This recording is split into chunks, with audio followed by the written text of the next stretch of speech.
Hello and welcome to Thought for July the 23rd.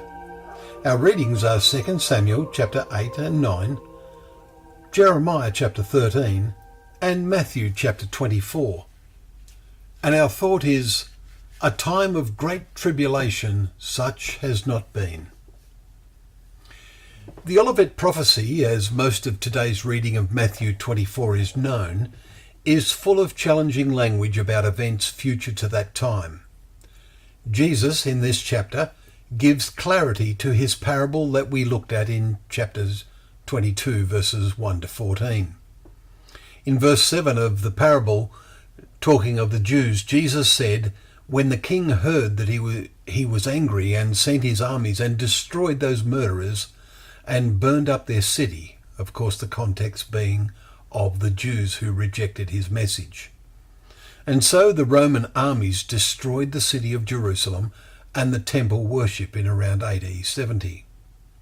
Matthew 24 is about the destruction of Jerusalem and ultimately the return of Jesus, or his coming. For it was the key question of the disciples that when they asked Jesus that what would be the sign of your coming and of the close of the age, verse 3.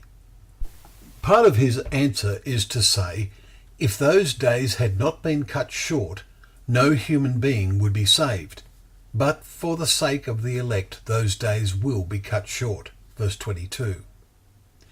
The previous verse says, there will be a time of great tribulation, such has not been from the beginning of the world until now. Verse 21. Now these verses speak of the very difficult times experienced by the faithful leading up to Jerusalem's overthrow and the close of the Jewish age. Jesus said the powers of the heavens would be shaken in verse 29. And so it was that the Jewish governing powers or heavens were indeed shaken and the people dispersed through the then known world. Verse 31 tells us the angels will be sent out to gather the elect. But the prophecy is now 2,000 years later, after the return of Jesus Christ, we read in verse 30. The angels are then sent out to gather the remnants of Israel, or the elect, as Romans 11 verses 25 to 28 will concur. Consider that Israel is also called God's elect. See Isaiah 42 verse 1, chapter 45 verse 4, and chapter 65 verses 9 and verse 22. And that they now exist after 1900 years in oblivion. And we suspect the reference by Jesus to the elect is primarily to them. It is for the sake of Israel that those days will be cut short, while the angels are the glorified saints that we read of in 1 Thessalonians chapter 4, verses 15 to 17. God will act for the elect's sake, but there may well be awesome events to occur as the angels gather his elect. What will Israel's situation be at this time of world crisis? Well, in Micah chapter 7, verses 18 to 19 are the words, who is a God like you, pardoning iniquity and passing over transgression for the remnant of his inheritance?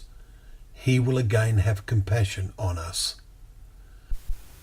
For ourselves, let us live in a way that will ensure we are among the glorified saints, spoken of as coming in the clouds of heaven in verse 30, because we have established a relationship with him. Well, thank you once again for joining us for Thought for the Day, where together we can open up the pages of God's Word, knowing that Word to be a lamp to our feet and a light to our path.